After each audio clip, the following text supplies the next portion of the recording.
Hello and welcome to One Story, One Voice, your weekly live, in-depth interview brought to you by the Jindal School of Journalism and Communication at OP Jindal Global University. Today's story is Art and Responsibility, and our voice is actor Adil Hussain.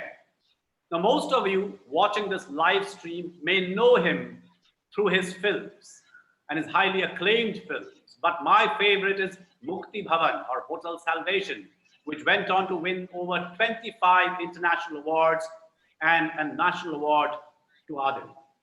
His other films are, of course, the Oscar winning Life of Pi, then Iram Haq's What Will People Say, another favorite of mine, Daniel Stanovic's Tiger, Mira Nair's Reluctant Fundamentalists, Pan Nalan's Angry Indian Goddesses, Parth Hossein Gupta's Sunrise, Italo Spinelli's Gangor, and Prashant Nair's Umrika. He's also acted in Leena Yadav's Parched and Budhayan Mukherjee's The Violin Player. But today, we are in conversation on a role and responsibility of an artist beyond the arc lights. To speak or not to speak is the question, isn't it, Adil? Though Othello is the play with which you really started, but I'm taking off from Hamlet's to speak or not to speak. What does an artist do today? I think the question that I ask myself, what does an artist do every day? Today and every day, in every situation. So since the theme of our talk is about art and responsibility, let me explain my view of, or what I understand and how do I define myself, what art is. So I feel, and I have started to believe, almost deeply believe, that the world which we live in, we call the natural world. Natural in a sense like the earth and the trees and animals and things which is created from taking the inspiration from this natural world, and we sort of create it. If we bring in the Indian concept of 64 art forms, Chausat Kala, then we express our appreciation or sometimes even very dark reflection of the world through our artistic disciplines. For me, the difference between art and natural phenomena, that, for example, a tree is a natural phenomenon, but bonsai, which is created by a human being, which is almost a tree, but it's way concentrated, way condensed, and it is sort of contained in a specific space. And we appreciate the beauty of the natural world, and we like to create through either all these disciplines of art what I feel that we call art. But the most important element, Kishore, about art is that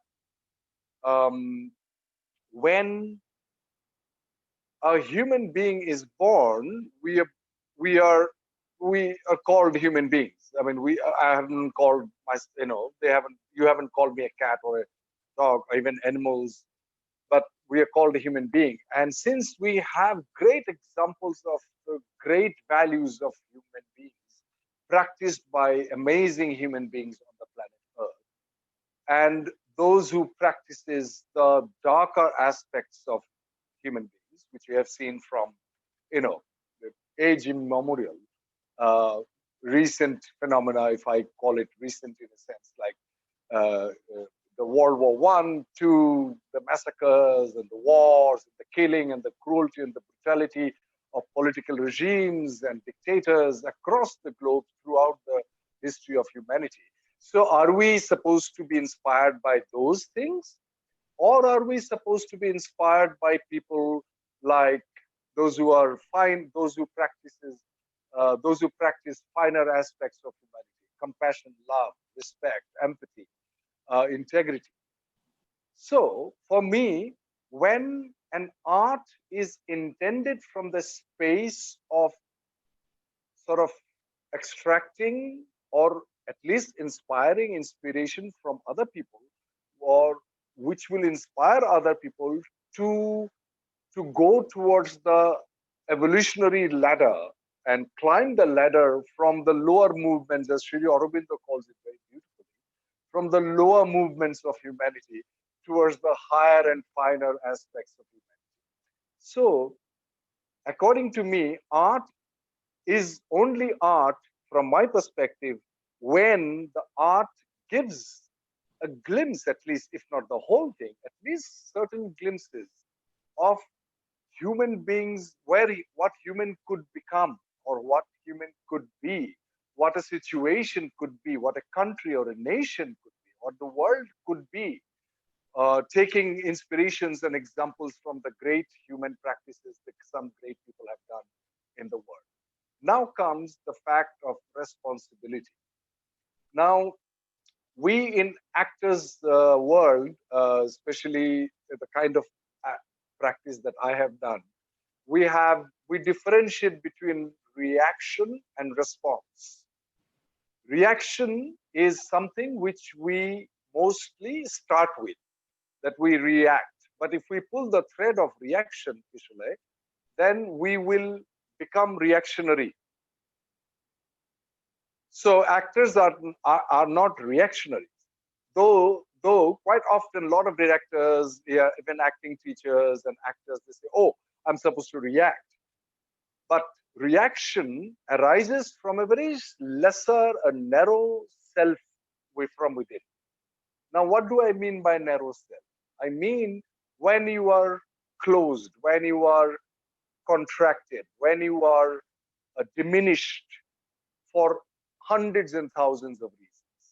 Maybe you're diminished, you have contracted to your smaller self, when you are not large, when you are not magnanimous, when you are not forgiving, when you are not giving, or when you are not empathetic, especially when you are not empathetic.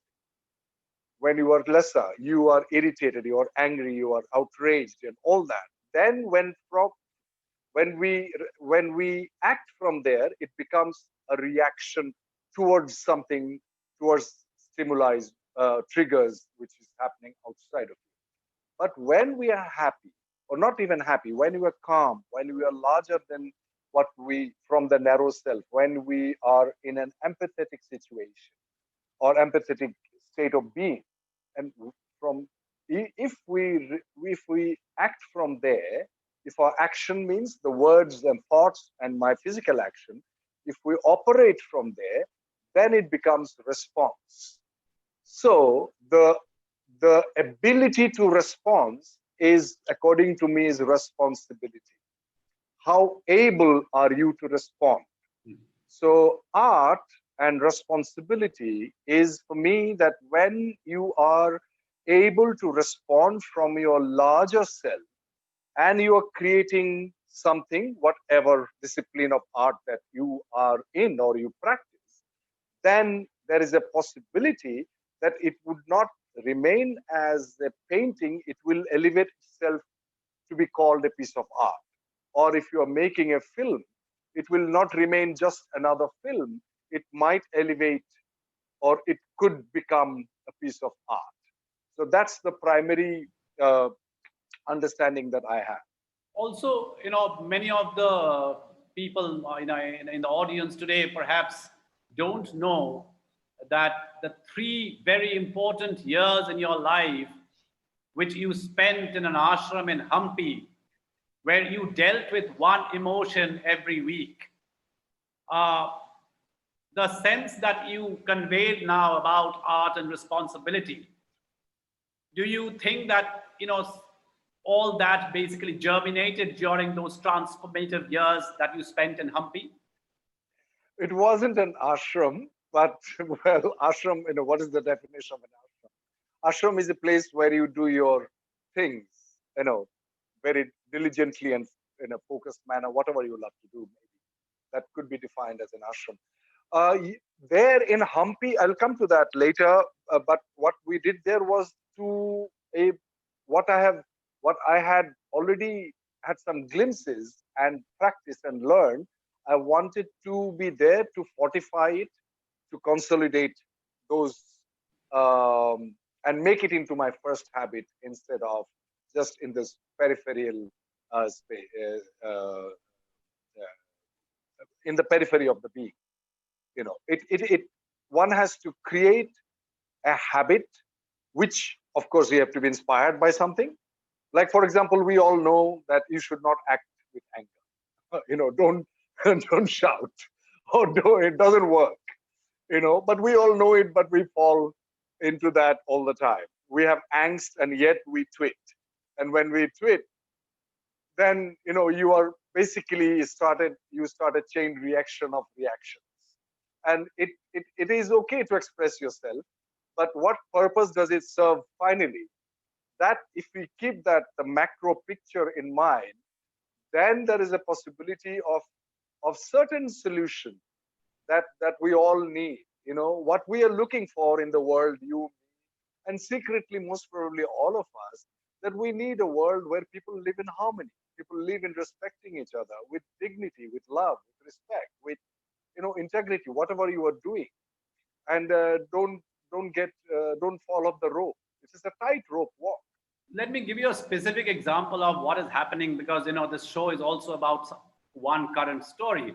I mean, there is no one current story because we are going through such an extraordinary time. But worldwide, artists over the last couple of weeks have come out in solidarity with Black Lives Matter. The killing and the murder of Floyd in the US. Yes, yes. And there have been debates on both sides of whether it should be Black Lives Matter or All Lives Matter. But specifically, some of your Bollywood colleagues like Priyanka Chopra, Deepika Padukone, others have expressed their solidarity, but were immediately hit back that they were the ones who have endorsed for fairness cream, and therefore at home they endorse racism. And there was a wonderful, there was a succinct tweet by Twitterati, who said that it's not that their views can't change or that they shouldn't speak up for what they want. It's about selective and performative activism, especially when they have at some point propagated a colorist attitude in their own country. So I like this term, selective and performative activism. So No, I think, see, I would like to give benefit of doubt to everybody, not only Priyanka or Deepika Padukone, that they did not even, like, for example, most of us, we grew up in a patriarchal society. We have in the DNA within us that we male race think that we are superior to women. I mean, I had to work I had to work so hard to even not, so that not a single thought should cross my mind about that feeling. Because I remember I grew up in a patriarchal society. My father thought he was superior. Towards the end of his life, he changed. I understood that. Humility came in, and all those things. So that darker shade, like I had gone through the same problem. People used to call me Kalu. That when I was reading that IPL cricketer, I don't know, forgot his name. He had been called Kalu by some Indian colleagues of him when he came to play in IPL. I read that and I was laughing. I was like, oh my God, people who we worship, the cricketers. I'm not saying who, I don't know who are those people. He hasn't named them yet, but I'm saying some of them, they had called them Kalu, and those cricketers are our heroes. You know what I mean? So I'm not saying that they cannot change their views. They don't even know, most probably, that this is not done. This is not right. the possibility of evolution within, the possibility of reformation, is there. But at the same time, when we are practitioner of art, when we are sort of almost worship, I'm not talking about me, but those people that you have named, they are the icons of Indian film industry.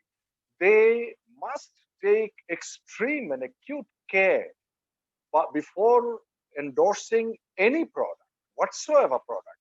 I'll give you an example of my situation, that I was sitting right here in front of where I'm talking from in the house, and I got a call from my manager saying, "Sir, there is an ad for Nutrela." So I haven't done an ad thus far till then. I said, "Nutrela, oh, okay. My father used to, feed me Nutrela at home, and it is it's a healthy thing. Let's do it." And so I said yes. Within 5 minutes, my wife, she Googles and finds out that Nutrela is a processed food. On the soybean is only healthy when it is fermented and eaten like the way the Eastern people eat, Eastern in a sense, Southeastern people eat. I'm like, oh, is it unhealthy? Is it completely unhealthy? Say no to it. So I called my manager. He said, no, but I had already said yes to them. I said, no, it doesn't matter. Just tell them I'm not doing it. So what I'm trying to say is that, it is important. I didn't know even that, oh, Nutrela is not healthy. I mean, did you know? No, I mean, I don't like Nutella. That's a different thing. That's a different thing. But I love Nutrela. I mean, I thought it was very healthy. But some people might not know so many things. But when we represent and when we call ourselves practitioner of art, I think we have to not become scared, but we have to become very aware and consciously put in a lot of hard work in order to find things which we are not supposed to do, and change the software inside so that we don't think like that anymore. Don't even dream like that anymore. Forget about talking like that and doing something like that. But do you endorse the idea? I mean, I remember reading at some point of time, correct me if I'm wrong, that, Bollywood, in a sense, is responsible for perpetrating, racism. That, Bollywood lacks inclusivity and diversity. Is that? I have said somewhere as well, yes, but I don't mean that entire industry. But what I meant is generally that is the practice. Like, for example, the hero is always fair. Like the greatest example I would say, that when there was an opportunity for Bollywood to bring in Northeast into the forefront by casting someone from Manipur or Nagaland to play the role of Mary Kom, and they cast Priyanka Chopra. I mean, I have no doubt about her acting abilities, but the fact that they chose Priyanka Chopra, I was completely shocked that why and how they can do this. They should be aware of the political correctness about the situation as well. They should be aware about what's going on in the Northeast, that we haven't been represented well in the mainstream mainland Indian artistic scene. And in spite of the fact, they cast someone who is nothing to do with the Northeast whatsoever. And it's completely different face. And imagine to see someone from Manipur, from Nagaland playing that role. It would have been, I think, one of the greatest gesture, or at least not even, they could have redeemed themselves. Bollywood could have redeemed themselves by doing that at least. We don't see those faces except for Danny, who used to be cast as a villain most of the time, and then later he was cast in other roles. So it is, I completely stand by what I said before. Yes. How did you even aspire to being an actor with during a time when, and even today, when fairness and fair people are so important for the film industry? How do you think, or how to make it there? I have no idea. I just wanted to act. And as I said, that I have faced my share of racism in a way, and classism as well. Racism, classism. When I came to Guwahati, and first time I did a film, and the DOP, the photographer, cinematographer comes. Oh, Adil is there in the room. Okay, we need some more lights. Oh God, why do they hire this actor? This was the and I'm listening. I'm standing there, and not only them, but it is passed on to common people as well. Like I was in my hometown, and then the barber that I used to go and cut my hair, he says, people are saying, "Tu to itna kala ho gaya, how will you act?" So that I've grown up with that. But I guess the courage came from the first generation of actors. Those, I would say, they are the trailblazers. Like they were fair, but yet they were not so so-called good-looking people like Nasir Din Shah, Om Puri, Pankaj Kapoor, Shabana Azmi. They were not like those chocolate heroes that Bollywood used to sort of. So looking at them and their performances, I realized that okay, there is a possibility. So they are the trailblazers, and we are inspired by this batch, an amazing actors. This batch of amazing To step back again to the artist and responsibility. I mean, one of the seminal works on art and responsibility was by Albert Camus. And I was discussing with actors. you before this show that he out there in the book, he writes something which resonates so well even today, that the writers of today know this. If they speak up, they are criticized and attacked. If they become modest and keep silent, they are vociferously blamed for their silence. Until the present moment, remaining aloof has always been possible in history. When someone did not approve, he could always keep silent or talk of something else. Today, everything has changed, and even silence has dangerous implications. And to add to that, I'll say even speaking out has dangerous implications. I mean, but the but it's a very very tricky situation. You Yeah. and the power of the responsibility comes with responsibility. Responsibility also has power. So the Yes. artist is a very powerful me Yes. art is a very powerful medium, It particularly is. performing arts, film art, and the artist is very powerful, and therefore the artist's opinion becomes very powerful, but it Yes. also becomes very dangerous. Do you Yes. sometimes come under tremendous pressure to speak out? Yeah. Yeah. I do. I do. I had been. See, pressure. If you take it as a pressure, but I had been sort of not attacked, but like, why am I not speaking out? When the CAA happened, and in Assam, the first agitation started in Assam, and I completely disagree with what the CAA stands for. And but I didn't speak up. I didn't say it. I know that I do not agree. But as I said in the beginning, how do you say it? I might have disagreement with you. I have disagreements with my brothers, like actual ideological differences I have with my immediate elder brother. You know, like this, it's like it's heaven and hell difference. But it doesn't mean that I have to hate my brother for it, because ultimately my goal ideally should be to reach out, to have a breakthrough the wall that the ideology has put in on me or on him. So now, when at the spur of the moment you are agitated, how can they do this? How can they do that? And that's not the time to speak up. One is to, as I said before, that's the reaction. That's not response. So when I finally spoke up, the words that I chose, even words could have been the same. For example, if I tell you, can you please go out right now? You see? And again, can you please go out? I can also, can you please go out? The same words. But when I could say the same words, but when I'm writing the words, the punctuation, the words will carry a different energy. That's how I have experienced my life on the stage, in cinema, and in life. So it is important for me and for anybody. Of course, if I feel like speaking out, that does not mean attack. That's my problem. That does not mean, if I'm soft, does not mean I'm agreeing. Yeah. The intention, not, it's not a problem. My constant observation and constant vigilance is, where am I speaking from, and why am I saying what I am saying? Is it to outsmart the other person? Is it to tell you, look, I'm better than you?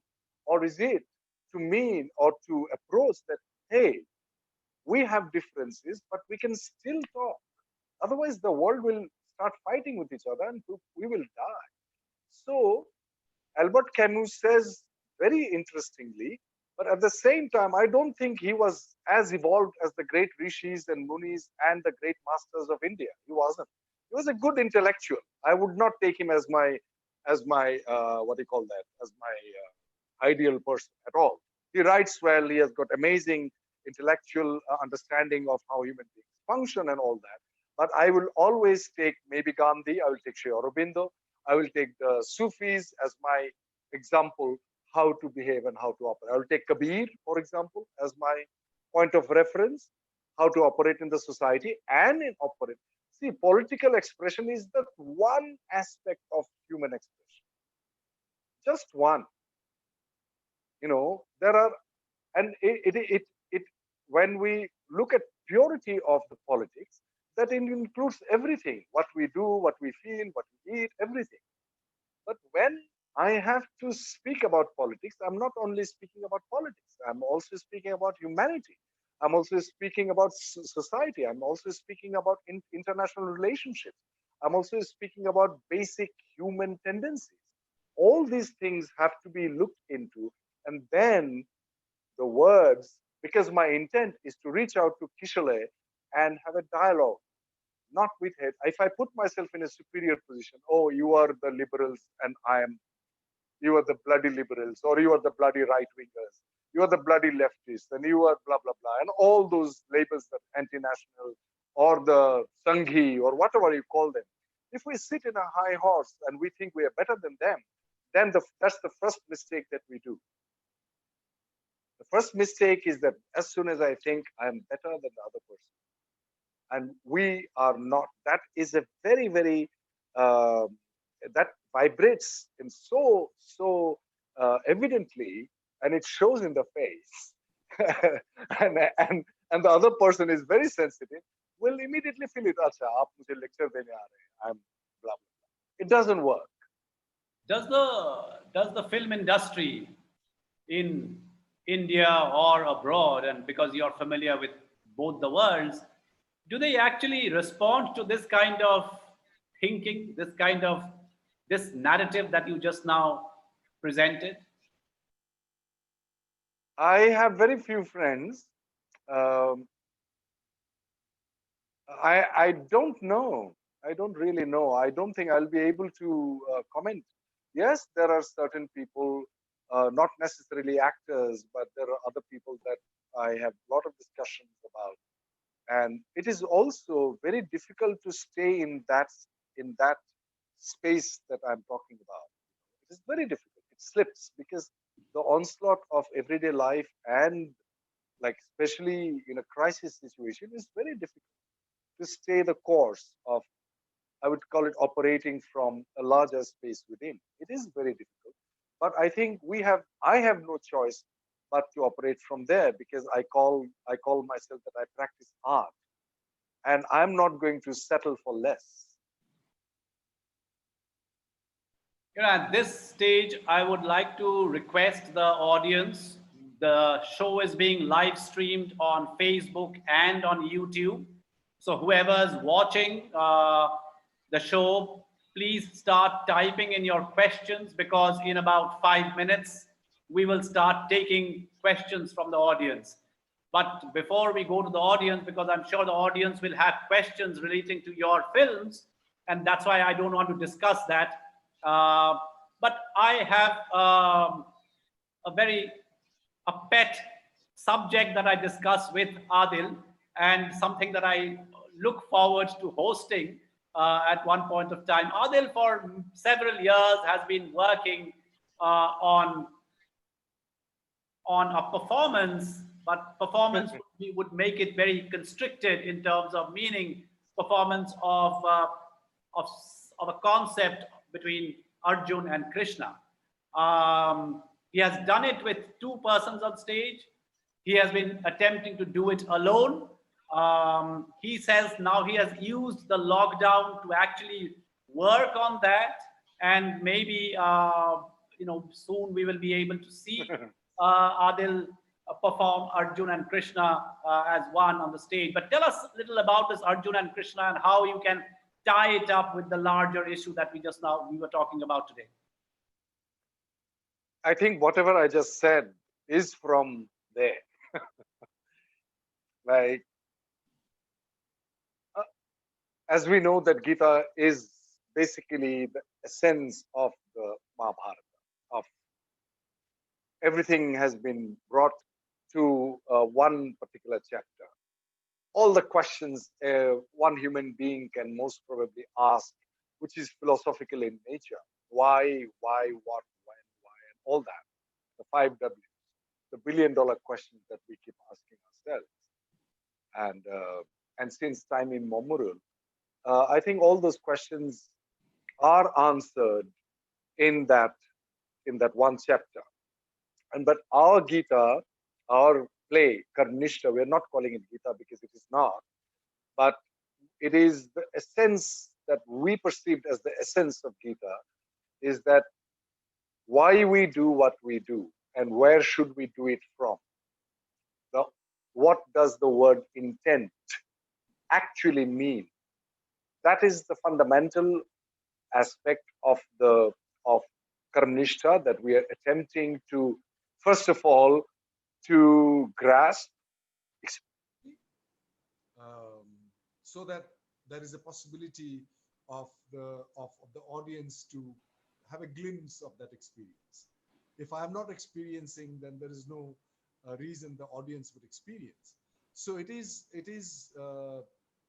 a long work, and when Krishna finally tries to help Arjun to ask the right question. I can't hear you properly, Adil. Oh, really? Hello? I mean, just now I think the audio dipped. I don't know whether it was only for me or for the others. Let me quickly.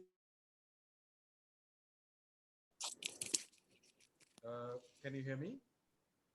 I can hear you faintly. Can you speak a little louder? Voice has dipped suddenly. There is no reason it should dip.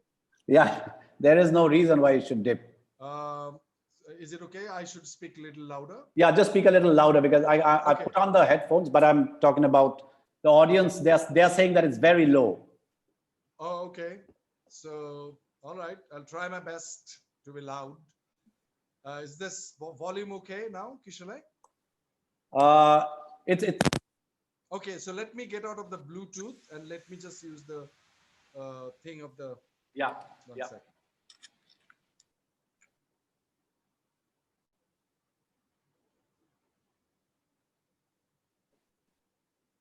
Okay, can you hear me now? Still not clear? My voice echo there. Shall we leave and come back, both of us? Shall I leave and come back? Just try once wearing the microphone again, or maybe I should leave and come back. you want to yeah just log in once again.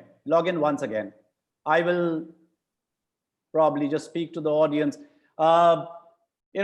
We are just trying to fix the audio issue. Adil will be back, but I hope you are typing in your questions so that we can start taking the questions from you. For many of you who may not know Adil very well, let me take this opportunity while he logs back. Adil actually comes from a very small town, a Mufassal town in Gwalpara in Lower Assam, and not very far from the kingdom of Gauripur, which is also in Assam, but people who are familiar to that geography will recognize the area. And Adil was good in studies, but he preferred to take up acting, and much against the, against the wishes of his father.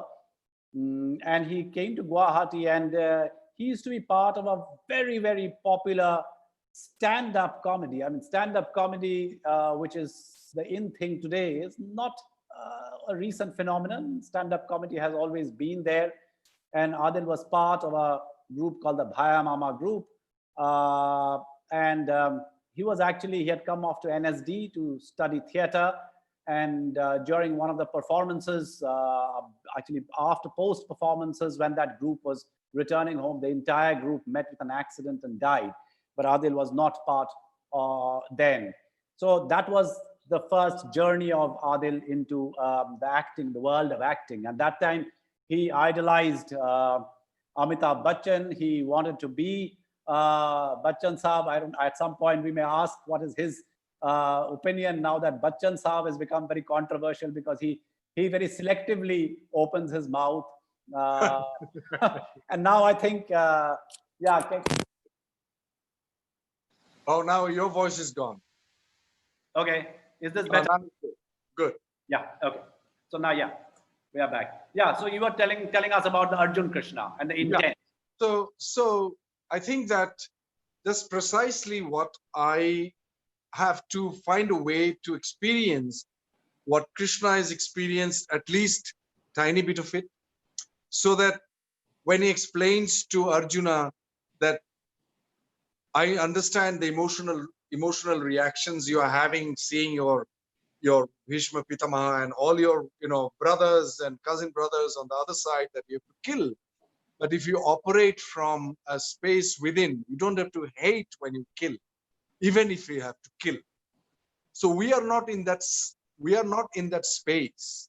We are not, we want to converse. We want to try to tell the other person what we are doing. We disagree, and let's have a conversation. We are not at the brink of war to kill each other. We are not in India. That we know.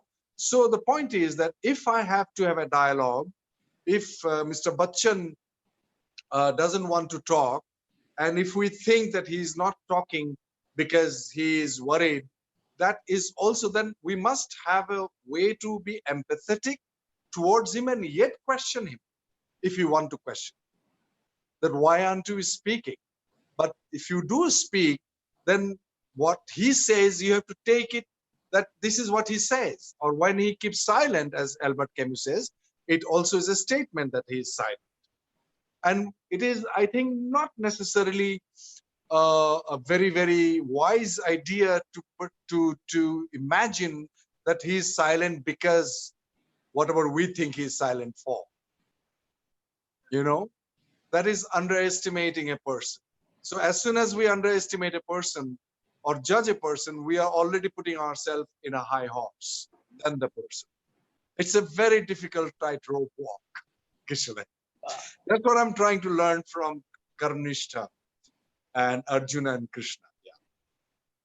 Yeah, I mean, you also have repeatedly, fallen back or referred to ancient Indian texts, particularly the one that deals with performative arts and acting. That has been like almost like your Bible, in a sense. What do you draw from there about the responsibility? And again, I understand. I think the one thing that comes across very clear from the show today, from the interviews today, is the responsibility of an artist is not necessarily about speaking out only. It is about it's a far bigger question, that when you're speaking out, where are you speaking out from? What is the intent of it? But what have you drawn from those texts? I'll come to that question. Like, for example, Black Lives Matter. Of course, there is no doubt. But at the same time, the context of Black Lives Matter is in America. But now, as an artist, I could say Black Lives Matter, but all lives matter as well. I mean, for me, every life matters. All lives matter. But if someone wishes to say Black Lives Matter sitting in India and also ignores what happened in, last, like in Assam, 1983, the people are killed overnight, 2,500 people are killed. Those lives also matter. All lives matter, all kinds of lives matter. So the question that you asked me, I think, give you an example that would be the best. So the story of creation, stories for me are the most important things. Stories are powerful. Stories inspire people. Stories help you to evolve. And if it is when it resonates to be somewhere true within, then the power of that story is actually speaking to you. Like the story of creation in other culture, I have read, but the story of creation in Indian culture, in Indian ancient book, in Rig Veda, it's the most powerful story I've ever read. And at a juncture in my life, I read that I was looking for some answer, and to the question was, why should I act at all? Do I have anything better to do than to act? So the story is this: in the beginning, there was nothing. We all know that. Shrishti se pehle kuch bhi nahi tha. We saw that, but it didn't make any sense to me then. But I guess at the right time, at the right, uh, uh, time in your life when you're looking for certain things and you read and you get it. Oh, okay. Maybe what I understood after 5 years or 10 years, I will understand. Oh, this part I didn't even understand till now. So in the beginning, there was nothing. I'm telling you, I read this in 2006 and a lot of questions were cleared. A lot of questions were answered. In the beginning, there was nothing. Then came the non-being. So these two questions, these two statements, I ignored because I'm like, I cannot conceive of nothing. Whenever I think of nothing, I see something, at least dark or black or emptiness, So I said, okay. Second thing is, then from nothing came the non-being. Like non-being, okay, I can't get it. From non-being came the being. So being, Kishalay, made sense to me. Like being, okay, there is an entity.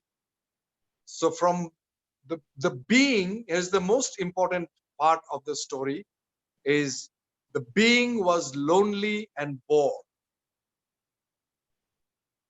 So suddenly I realized that, oh my God, so boredom and loneliness is a breeding ground for creativity. The being was lonely and bored and it wanted to grapple with something. But it did not want to create something because creation will be subordinate to the creator. It wanted an equal partner because you will only enjoy playing something with an equal partner, because the equal partner, the partner who is equal in its ability and efficiency, will always challenge you and will always help you to become more than what you are now. The inner tendency of each human being is to become bigger, not egoistically, but experientially, awareness wise. We would like to learn more, know more, So that is like the core of every seed in a human being, according to me. That we want to know more, we want to expand our awareness, understand. That's why we are even alive, I guess. Otherwise, we would have been dead. So it says it wanted to grapple with something, but it did not want to create, because creation will be subordinate to the creator. So it's a dilemma now. It wanted to desperately grapple, but it didn't want to create, and it was alone. So what did it do? It sacrificed itself. I'm not sure about this sentence is verbatim, but this is what sacrificed itself into the multiplicity of the universe to play with itself. And that sort of settled a lot of things for me. That when I believe in this story, And I believe that each and everything which I consider the other, not only the human being, but everything, including the stars, it's not, it's for me to interact, to respond to, and experience myself. So that is the larger play, that's the macro play. And in the macro play, I am so lucky as an actor that I get to do a play within this play. And in this play, I first of all have to bring something which will help the audience to sort of give them a glimpse which maybe they haven't, with utmost humility and gratitude towards the people, those who have come to see you, that they might not have experienced this, what I have. And the word Abhineta means the one who transports or uplifts. So, but first I have to be in a position of large, I have to be in a larger space in order to help you, or, you know, make you experience a larger space, to take you to the macro, to see the micro, and take it easy. Like, okay, it's a play, like like Shakespeare said. So that's, I'm in a privileged position. There's a lot of questions were answered, but I'm just cutting it short. We are now, towards the end where we have to start taking questions from the audience. Uh, as an actor, you play to the audience. Debashish Barpujari asks that I always wanted to ask a few questions to Adil sir. Would you do abusive roles where you have to utter expletives like gangs of Wasseypur? Yeah, I will. If I agree with the theme, if I agree with the larger scheme of the play, of the script, if it, as I said, that I am not in a position, or I cannot afford to judge. I cannot even judge Hitler in order to play him. So I do not judge expletives. I do not judge name callings. If the piece, the writing has got a larger purpose, and it fulfills certain conditions that I just spoke of since the beginning. Raghav Sengupta asks about nepotism and entry barriers within the film industry. Well, this nepotism is a bit, it's a very interesting place, because now Amjad Ali Khan's two sons are also musicians. Ravi Shankar's two daughters are musicians. No? Then great tabla masters' sons, Dagar brothers, blah, blah, blah, all they are musicians. So why cannot an actor's son or daughter be an actor?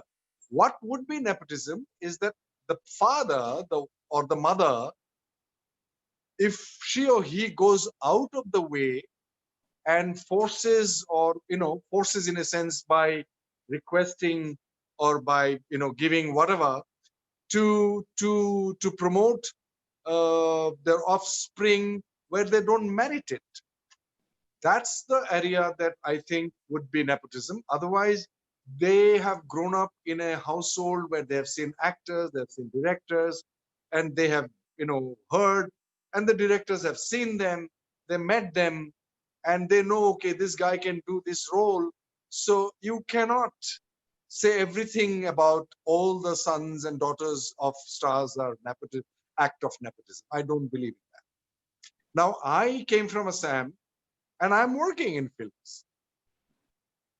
And I'm working, I don't have even time. Till the lockdown, I wasn't home. I was working like across the globe. So nobody is from my family is in the film industry. Yes, nepotism works in a certain ways, and maybe there are certain people would push. But, as I said, that if they are unnecessarily favoring in spite of not having merit, then of course it is nepotism.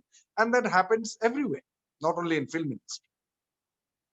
But also let me remind the audience that, that one way of fighting nepotism, the Adil way, is perseverance. Adil did not give up for for a very long time. I don't know how many actors would really persevere, hone on their craft, not give up, have the confidence, and actually struggle. And the word struggle is not a fashionable word struggle. It is a real world struggle that he went through till about,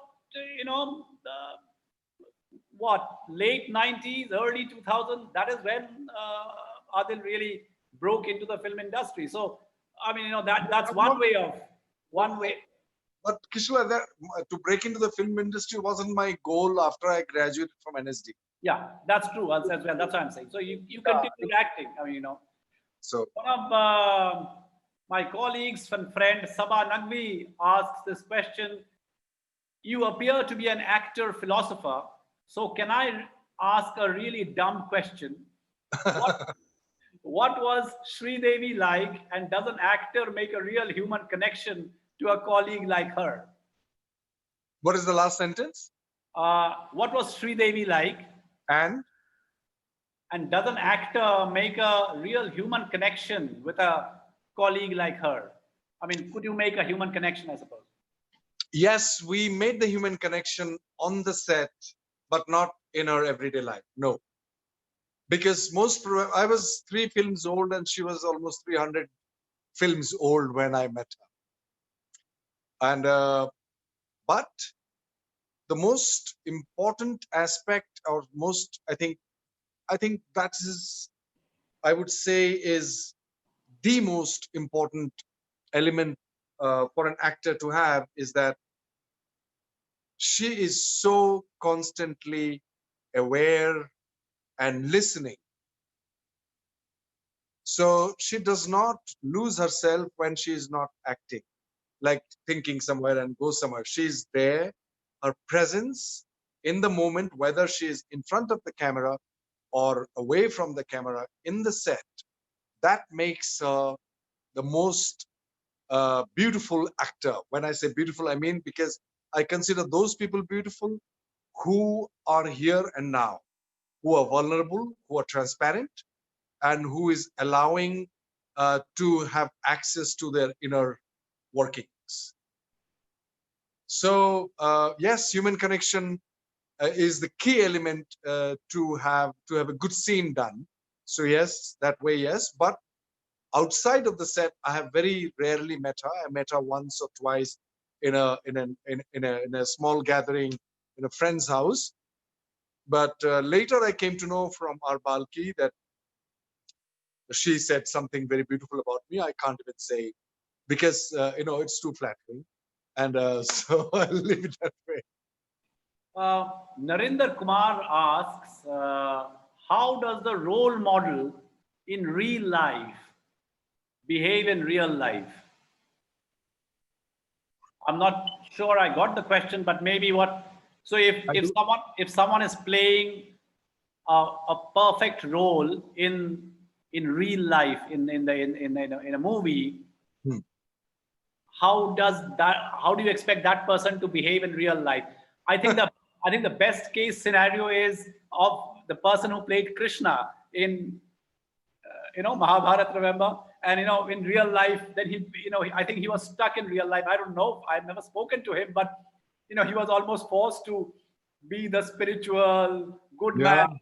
So one expected Krishna to really go around being a that's what I think. That's what we had been talking about, isn't it? Like, if, as I said, that especially people, those who are in the limelight, especially in the film, because you are, everybody thinks that they know you, because the big screen, the camera comes so close to your face that the audience, they see everything, the crevices, the wrinkles, the shape of the teeth, the tongue, the nose, inside the nose, everything. So they think, and this proximity is only allowed in our everyday life, I think, to your very loved ones, your lover, or when you're a kid, your mother, or your dentist or a beautician, or your doctor. Otherwise, nobody comes that close the way camera comes close, and that through the camera, the audience, they see through you. So they think they know you, and they expect a lot of things which they would expect not even from their parents, not even from their brothers, but from this person who has played a real life perfect person. I don't think that is an unreasonable expectation. I think that's a gift to the actor by the audience, that behave yourself. It is important. Not, I can't say that if I play Krishna, I'll behave like Krishna. I can't be Krishna, but at least certain quality of that amazing philosophy, if I can embody and at least persevere to retain and practice every day, that would be, and if someone expects from me, that is a gift from them to me, that expectation. Whether they were disappointed or not, that's their problem. If I don't, but I must consider that it's a gift.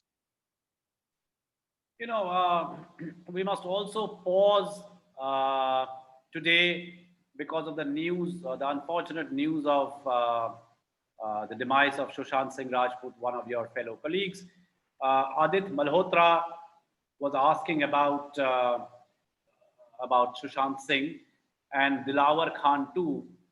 What's your take on suicide, particularly by so-called famous, rich, and happy-looking people?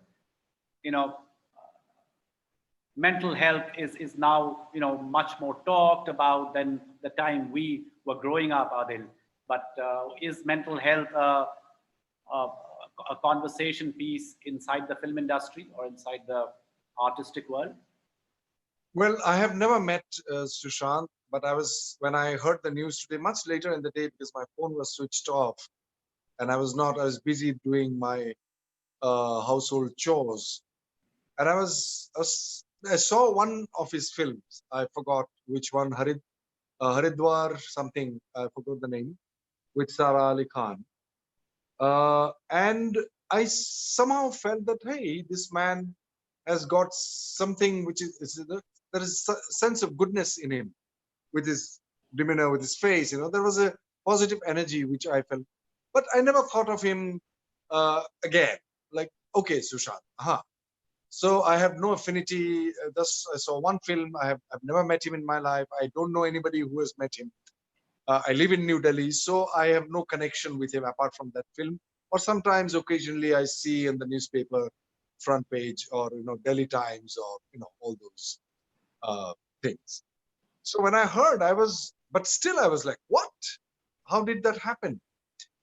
Precisely what you said, that the rich, they had, all the things that they probably, I don't know, but presuming that they're not suffering from the scarcity the way the migrant laborers suffer, who walked from their respective cities to their homes, which is mind-blowing. And which is, I can't even get the visuals out. So I have to really work hard to calm myself to see that. And then suddenly when I see, so that is precisely the question that I asked myself in 1993, first time, 92, that when I read all the autobiographies of great actors, most of them had a terrible personal and everyday life, jeopardized, completely emotionally wrecked life. Including a person that I personally met, who is the grandson of Marcel Marceau, the great mime artist of the world, a French national. And his grandson left France, came to India because of his grandfather, because he used to get drunk every day and he used to, torture, or not torture, bother his mother, his daughter, and him, Hanok, who used to be here. And I was surprised that how come a person so creative and amazingly gifted and cannot manage, the everyday life? What is the reason? So that question bothered the hell out of me, and it was a search for almost 6 years for me, because I did a play and which sort of, destabilized me. I played Mephistopheles in the National Club drama, and I was completely disturbed by where I reached within, the dark spaces within. So I didn't want to become like one of those the actors I have read autobiography about. I don't want to become like this guy when I'm 50 years old, that I'm a drunk, I'm a drug addict, and I can't control myself. I thought it should be the opposite, because I am an actor and I am supposed to at least have certain command over emotions. Otherwise, how can I act? If Ang Lee tells me action and asks me to cry, or any director for that matter, and I can cry or laugh and be joyous, why can't I say action to myself and laugh and cry and be joyous whenever I want to? That means either I don't know how to do it or I don't want to. So these two questions, that I must know how to do it and I want to do it, and what are the ways and what are the tools that I should use in order to find a way to keep my calmness and my keep myself together and centered. I'm not saying I have to be exuberantly joyous all the time, but a quietude, that I am not going to react to situations with such extremity. So I somehow feel that this is not only the problem of the actors. Ideally, we should have all the tools and equipments to be calm and quiet, but it is also the problem of the entire education system in the country. Like we had been taught, you and I had been taught to be competitive, I used to hear this sentence called cutthroat competition. Didn't you hear it? So what does it mean? We cut each other's throat? Actually, the metaphor is so horrific. I was thinking about it the other day. I'm like, how can even they come up with such, metaphor, cut throat? You can cut somebody else's throat to go ahead. I mean, that's basically is the education India is still having. We still have it. And you and I are a product of it. Thank God you had certain guidance, and I had certain guidance, that we are not cutting people's throats. So we lack, I'm just finishing the point, Kishore, we lack in our education, desperately lack emotional education, the education through which we will learn how to be emotionally sound, how to be empathetic, how to have quietude. These aspects must be taught.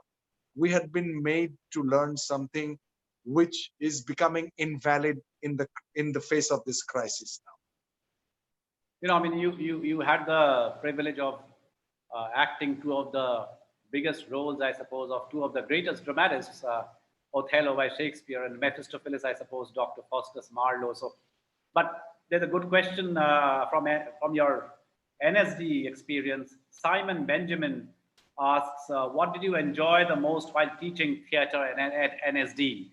And Oh, for the audience to inform the audience that Adil not only studied at NSD but has been associated as a teacher at NSD for a very long time. So, what did you enjoy most?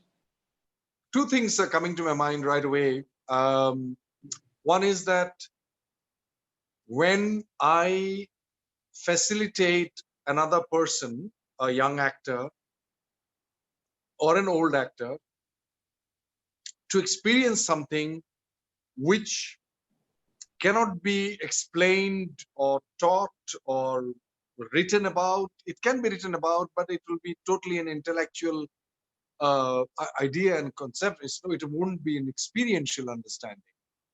When I can help that person to go to that subtle, the tiniest point of experience where I'm like, you got that? Yeah, I feel that. And so that is the greatest reward that I feel I get it. And then, because the way I arrived at that experience, this person, because of his or her background is different, her makeup, emotional makeup, her inner makeup, or psychological, whatever you call it, makeup is completely different. So I have to find a new way every time. And so I end up learning way more than I can teach. So these are the two things that it came to my mind to share. Adil, And sorry, my on top of that, you get paid. I'm like, Wow.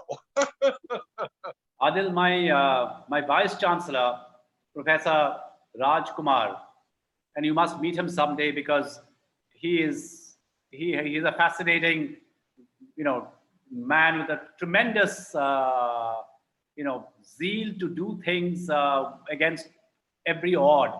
And I sometimes, in a lighter way, tell him that I am going to investigate and find out that what does he eat to be able to have this kind of drive. Now, he was sitting and watching this, and he has a question for you. Are we imposing far too many demands and standards on artists, actors, when it comes to constantly assessing their views, perspectives, opinions, viewpoints? For example, we don't hold other professionals to are so accountable on their views on issues beyond their domain or expertise. Is this fair to celebrities? Should their opinions on matters not connected to art or acting or their own respective professional competence be brought to strong public scrutiny? Are we unfair, therefore, to artists? Does it lead to undermining their freedom and their right to freedom of speech and expression?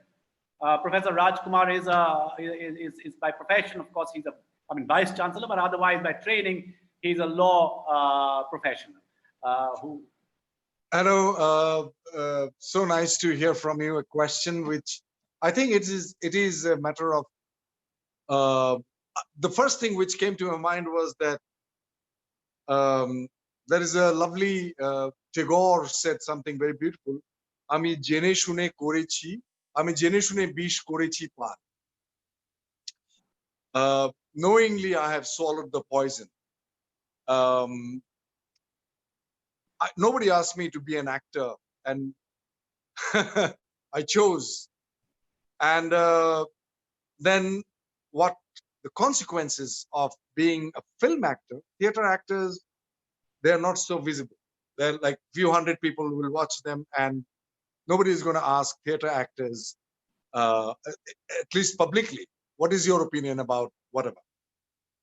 But film actors, this is a consequence. They have brought it to themselves, that they will be asked. They're in the limelight. And not only that, most probably, I don't know the exact number, but more than 60% of film actors, they're constantly promoting themselves by hiring PR agencies.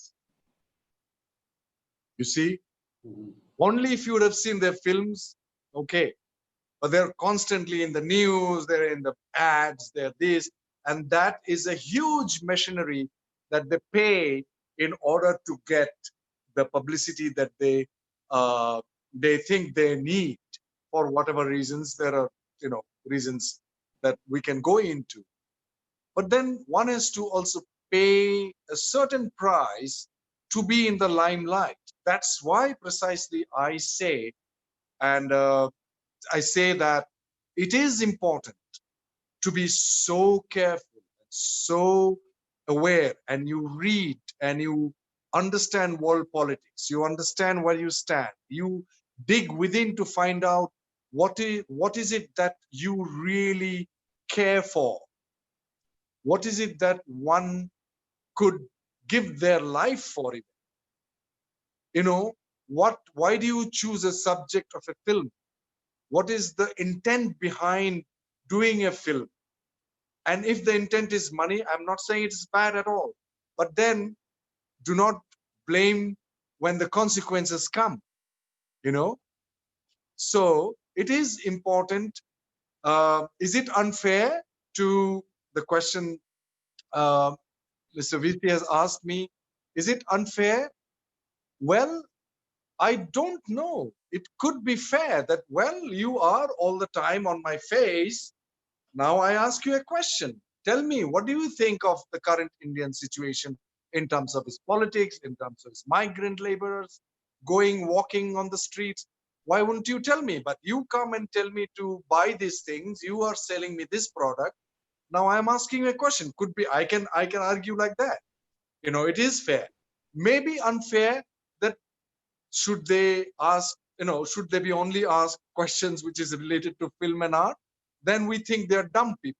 That means they're not concerned about anything which is around happening around him or around them every day.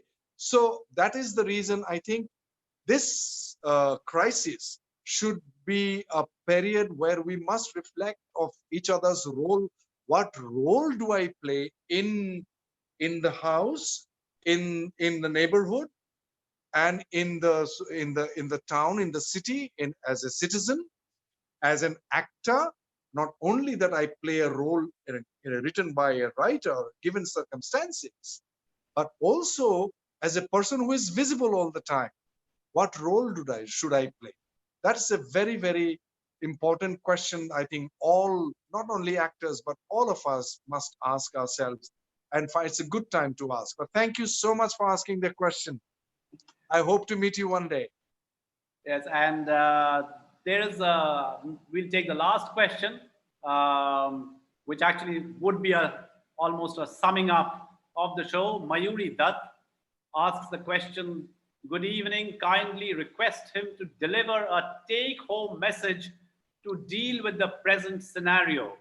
Also, Adil, we have about 6,000 young people who have been away from the campus for a very long time, and of course, millions of other people who've been at home, particularly the young, staring at uncertainty. They are not being able to make sense as much as, because even the adults have not been able to make sense.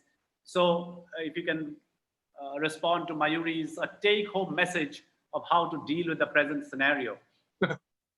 I'm no one to give you a message, Mayuri, but I can only tell you what I practice and which keeps me calm. There are hundreds and thousands of ways that one can find to keep oneself centered under any crisis. Bigger the crisis, more the practice required. Now, I can share that, but it is not the forum to share that. But if Kishalai can send me, or I can text you what I practice, which is an ancient practice, which is to do with breath. And I had been doing it for the last 20 years.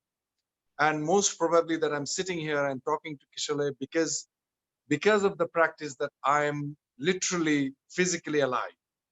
Otherwise, I'd have been dead twice, literally. So I don't know any other way to face a crisis or any situation which is unsettling. And especially now, as we have seen, there are a lot of extreme, incidences are happening around the globe. And in the city, there are two people who just passed away next to our house from COVID, died of COVID-19. So it is important for all of us to find. I think if you search for it, you will find find a tool which will suit you. I always believed in it. If you really intensely look for it, it will find you. And today is, today Google Baba is like, there are so many tools. But if you are interested about what I practice, I can really share it with Kishaloy, and Kishaloy can definitely send the links of the practice that I had been doing, especially every day since the day of the lockdown. Thank you so much, Adil. It's been a pleasure each time speaking to you. We've had opportunities earlier, and I'm hope we'll have opportunities in the future of being able to see you act on stage, listen to you, give messages, political or political. Your films. There are many films in the pipeline already. I believe you've already been asked to, you know, go overseas for a shoot. You were mentioning about. Yeah, that's I finished my last one, which is coming out soon, called this famous series called Star Trek, which is coming out most probably July or August. Yeah, and so we hope to see you soon on celluloid and otherwise, and Stay safe. Regards to everyone. Thank you. Thank you again for coming and speaking to us. And for the audience, next week, same day, same time, and we'll be discussing actually Kabir next week. So see you.